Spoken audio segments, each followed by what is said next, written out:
RJD उम्मीदवार खेसारी लाल यादव को जब से नचनिया बोला गया है तभी से बीजेपी और आरजेडी के बीच जुबानी जंग चल रही है। अब इस विवाद में समाजवादी पार्टी की भी एंट्री हो गई है। नाचने वाले को ही भेज दिया आपके यहाँ। तीन नचनिया पहले से अभी तत्काल में फिर से गए। खेसारी लाल यादव को नचनिया कहे जाने पर सियासी गदर चल रही थी, तो वहीं इस विवाद में समाजवादी पार्टी के स्टार प्रचारक और पूर्व मंत्री ओम प्रकाश सिंह ने आग में घी डालने का काम कर दिया है। ओम प्रकाश सिंह ने ये कहकर सियासत में एक नए विवाद को जन्म दे दिया है कि हेमा मालिनी भी तो सीता जी नहीं है। देखिए, अब कलाकार को कोई नचनिया कह दे, इनके पास भी 3-4 ठे हैं। हेमा मालिनी जी क्या है? सीता है, माँ सीता नहीं ना है। समाजवादी पार्टी के नेता ओम प्रकाश सिंह ने बीजेपी को चेतावनी दी है कि आगे से किसी भी कलाकार का अपमान न करें। अगर आपको कोई सजीव उदाहरण नहीं मिल रहे हैं क्या? आप जानबूझ करके बार बार देवी देवताओं को इसमें घसीट करके अपमानित करने की चेष्टा करते हैं। इस चेष्टा का आपको परिणाम भुगतना पड़ेगा। वैसे तो पूरे बिहार में ही छठ धूमधाम से मनाया जाता है, लेकिन इस साल बिहार चुनाव की वजह से छठ पूजा का महत्व और बढ़ गया है। हर एक प्रत्याशी छठ पूजा के बहाने वोटर्स को लुभाने में जुटा है।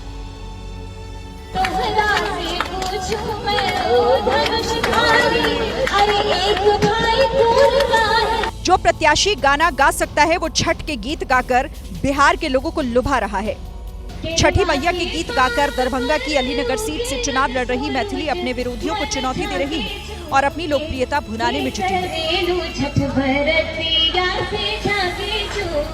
गायक रितेश पांडे भी रोहतास जिले के करगहर विधानसभा सीट से जनसुराज को जीत दिलाने के लिए छठी मैया से प्रार्थना कर रहे हैं।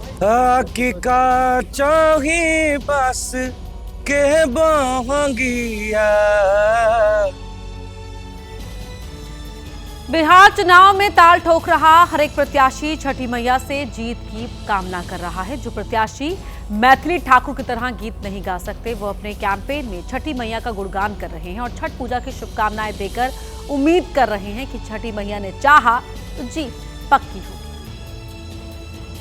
और छठी मैया से मांगेंगे भी कि बिहार हमारा आगे बढ़े, बिहार के लोग तरक्की करें, एक विकसित राज्य बने जहां बेरोजगारी खत्म हो। वहीं बिहार में मुस्लिम वोट बैंक को साधने के लिए आरजेडी ने वक्फ कानून के विरोध में माहौल बनाना शुरू कर दिया है। मुस्लिम बहुल सीमांचल के इलाकों में पहले तो आरजेडी ने कटिहार में ये मुद्दा छेड़ा, फिर खगड़िया में तेजस्वी यादव खुद इस पर बयान देने लगे। तेजस्वी ने खुले मंच से कह दिया कि उनकी सरकार आते ही वक्फ कानून को कचरे के ढेर में फेंक देंगे। वक्फ कानून का जो इन लोगों ने बनाया है, हमारी सरकार बनेगी तो उस बिल को हम लोग कूड़ेदान में फेंकने का काम करेंगे। तेजस्वी से पहले शनिवार को उन्हीं के सामने उन्हीं की पार्टी के मुस्लिम एमएलसी ने भी यही लाइन पकड़ी थी। महागठबंधन की सरकार बनाइए, तेजस्वी यादव जी मुख्यमंत्री बनेंगे, सारे बिल फाड़ के फेंक दिए जाएंगे, चाहे वो वक्फ बिल हो, कोई बिल हो। वक्फ पर आरजेडी ने जो लकीर खींची, कांग्रेस और लेफ्ट ने भी उसका साथ दिया। वक्फ कानून बनाया है किसने? संसद ने। उसको वापस लेने का अधिकार किसका है? संसद का है। संसद से बने कानून को चुनौती देकर आरजेडी मुस्लिम बहुल सीटों पर अपना प्रचार तेजी से कर रही है। विरोधी कह रहे हैं कि वक्फ की बात छेड़ना एक तरह से आरजेडी की राजनीतिक चाल है, वो चाल जिसके जरिए वो मुस्लिम वोट बैंक को साधने की कोशिश में है, क्योंकि बिहार में ये बात तेजी से फैलती जा रही है कि 4.26% निषाद समाज से आने वाले मुकेश सहनी को डिप्टी सीएम फेस घोषित करने के बाद 17.7% आबादी वाले मुस्लिम समाज में आरजेडी को लेकर नाराजगी बढ़ती जा रही है और ये आरजेडी के लिए टेंशन की बात है।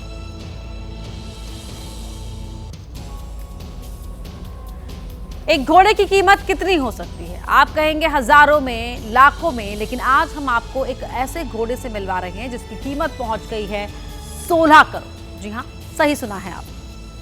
चंडीगढ़ से राजस्थान के अजमेर मेले में आए शहबाज नाम के इस घोड़े की कदकाठी ऐसी है कि सभी इसके दीवाने हैं। इसके मालिक ने इसकी कीमत 16 करोड़ रुपए लगाई है। शहबाज सिर्फ एक घोड़ा नहीं बल्कि कई शो जीतने वाला चैंपियन भी है। शहबाज अब तक 5 से 6 शो का विनर रह चुका है। पिछले साल पंजाब में हुए 3 प्रतियोगिताओं में शहबाज ने पहला स्थान हासिल किया, जबकि एक में उसे दूसरा स्थान मिला था। इस बार ये 2.5 साल का घोड़ा अपने दमदार लुक और ऊंची कदगाठी के कारण मेले का मुख्य आकर्षण बना हुआ है। इसकी हाइट 65 इंच बताई जा रही है और खूबसूरती के मामले में तो ये किसी से भी कम नहीं है। हाइट जी 65.5 है ऑन स्केल। ब्यूटी बहुत है। सप्ताश का बेटा है और सप्ताश काला कांटा का है और कांटा अलीशान का है, तो 4th जनरेशन में आ जाता है अलीशान से। और 2 लाख रुपया इसकी कवरिंग फीस है और एक बार फीस लेने के बाद हम 4 मतलब चांसेस देते हैं घोड़ी को। हर हीट पे 2 जंप देते हैं, तो टोटल 8 जंप हो जाते हैं। आजकल आर्टिफिशियल इंटेलिजेंस यानी एआई का जमाना है। हर काम एआई के जरिए किया जा रहा है, लेकिन ये जितना काम करने में आसान है उतना ही खतरनाक है, क्योंकि इसी एआई ने फरीदाबाद के एक युवक की जान ले ली। 19 साल का राहुल डीएवी कॉलेज में 2nd ईयर का छात्र था। अपने परिवार के साथ बसेलवा कॉलोनी में रहता था, लेकिन कुछ दिनों पहले उसका फोन हैक कर लिया गया। कुछ लोगों ने एआई टेक्निक के जरिए उसकी और उसकी बहनों की अश्लील फोटो बना ली और इन फर्जी तस्वीरों और वीडियो को व्हाट्सएप पर भेजकर आरोपियों ने राहुल से 20,000 रुपए की मांग की। उसको परेशान किया गया 1 महीने से। गंदी गंदी वीडियो बना के हम तीनों बहनों की पूरे उसने फोन को हैक कर लिया था। जिस शख्स के साथ राहुल की लंबी चैटिंग है उसका नाम साहिल के नाम से सेव है। चैट में साहिल ने राहुल की न्यूड फोटो और वीडियो भेजकर पैसे की डिमांड की थी। आखिरी बातचीत में उसने राहुल को धमकी दी थी कि अगर पैसे नहीं दिए तो सारी फोटो और वीडियो सोशल मीडिया पर वायरल कर देगा। इसके साथ ही राहुल खोया खोया रहने लगा। ये बात उसने किसी को भी नहीं बताई और शनिवार शाम करीब 7 बजे राहुल ने अपने कमरे में सल्फास की गोलियां खाई। जब उसकी हालत बिगड़ने लगी तो परिवार वाले अस्पताल ले गए, लेकिन इलाज के दौरान उसने दम तोड़ दिया। ये एआई का विषय जो इस जांच का विषय है, जो इन्वेस्टिगेशन में सामने जो आएगा उसके अनुसार में कार्रवाई की जाएगी। इसमें अभी एक साहिल नाम का लड़के पर आरोप लगाया है, जो उसका दोस्त बताया जा रहा है। परिजनों का कहना है कि इस पूरे मामले में साहिल के साथ राहुल का एक जान पहचान वाला युवक नीरज भारती भी शामिल हो सकता है। राहुल के पिता ने बताया कि घटना के दिन आखिरी बार राहुल की बात नीरज से ही हुई थी। यूपी के बहराइच में 2 दिन पहले हुए जाकिर हत्याकांड का खुलासा हो गया है। पुलिस के मुताबिक 6 बच्चों की मां हसीना बेगम ने अपने आशिक अब्दुल सलाम के साथ मिलकर अपने पति जाकिर का कत्ल किया था। क्योंकि दोनों के बीच पिछले कई सालों से प्रेम प्रसंग चल रहा था और जाकिर दोनों के बीच में रोड़ा बन रहा था। 25 अक्टूबर की दरमियानी रात हसीना अपने माशूक अब्दुल के साथ घर पहुंची और दोनों ने पहले दुपट्टे से जाकिर का गला घोटा, फिर उसकी गर्दन चाकू से काट दी।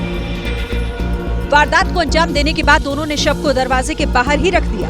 हैरान करने वाली बात तो यह है कि आरोपी हसीना ने पुलिस को खुद फोन कर ये बताया कि हत्या किसी और ने नहीं बल्कि उसके चचिया ससुर और 2 रिश्तेदारों ने जमीन विवाद के चलते की।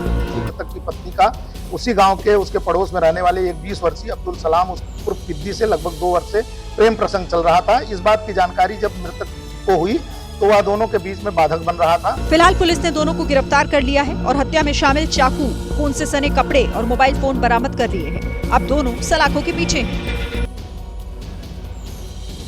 नोएडा से चौंकाने वाली एक खबर सामने आई है, जहां पर मामूली से विवाद में एक युवक ने दूसरे युवक की हत्या कर दी। तस्वीरें सीसीटीवी में रिकॉर्ड हो गई है।